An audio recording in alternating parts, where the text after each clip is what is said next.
So we invite into the stream Michael Kushma, Morgan Stanley's investment management CIO of Global Fixed Income. Good to have you here. A lot of what you talk about, Michael, is the Fed, and we could have had a discussion about the upcoming meeting on the 5th, but I got to start with the headline news. I mean, is this a move that was expected? How do I interpret this as an investor about what the Fed's signaling?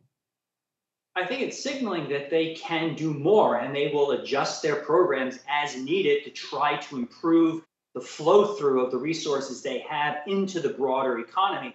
We all know that the small, medium-sized enterprises have been most hurt by what's going on in the pandemic. Large companies have access to capital markets. We have low corporate borrowing rates. They've got the cash. We've seen cash reserves grow quite dramatically in corporate balance sheets, but the small businesses which are struggling to stay in business. And what was said earlier about loans is important. If you're a small business, you can borrow money now easier than you could a week ago, but still the question is, can I stay in business? For how long? Will the market, I only have 25% capacity, 50% capacity, will I have to shut down? So the Fed is trying to help, but as said, they can only lend money. Only the Treasury has the ability to forgive it as part of a fiscal policy initiative.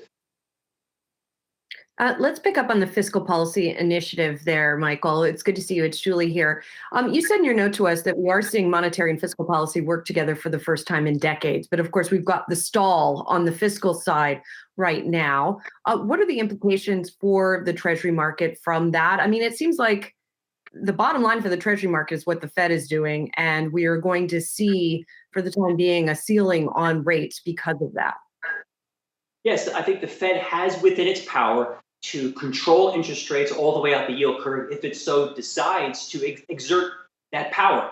Up till now, it hasn't wanted to do that. It hasn't wanted to do that for a long, long time. It controls short-term interest rate, the overnight rate, and lets the market set the rates alongside the quantitative easing that it's doing, the purchasing it's doing along the yield curve. Yes, at some point, if interest rates rise, and they've been rising lately in the past couple of weeks, if they rise to levels which seems to jeopardize the economic recovery which we are happening, particularly in the absence of any new fiscal expansion coming from the government, the Treasury, and whoever is in power post-election day next week, I think they will do more in terms of additional quantitative easing and using more tools like the Main Street Lending Program. They will try to maximize what they can do to help the economy along the way, but there's only so much they can do. But as you said, they can strongly influence longer-term interest rates if they so think it's in their interest to do so.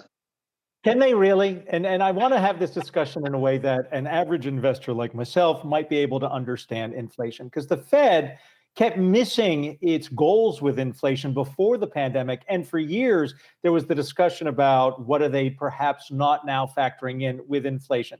So why should I, as an investor today, given what used to be the case, be worried about inflation when it hasn't been the case for over a decade?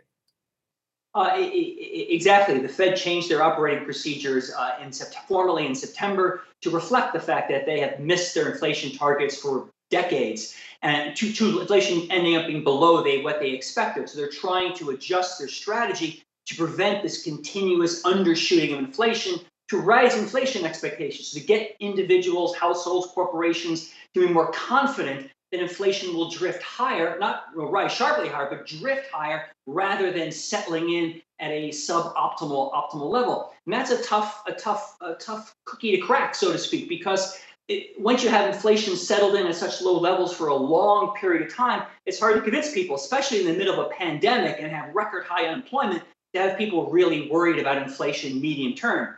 That said, inflation expectations in the bond market have been rising over the last several months. So that is working at the margin. Unfortunately, recently, nominal interest rates, long-term Treasury yields are also rising, offsetting the effect of rising inflation, helping reduce real borrowing costs in the economy. But you're absolutely right. It is a challenge the Fed has, and they have to continually impress upon the market that they can do more. They can ease policy further if necessary, but they will also take their time doing it and wait to see how fiscal policy plays out over the next several months.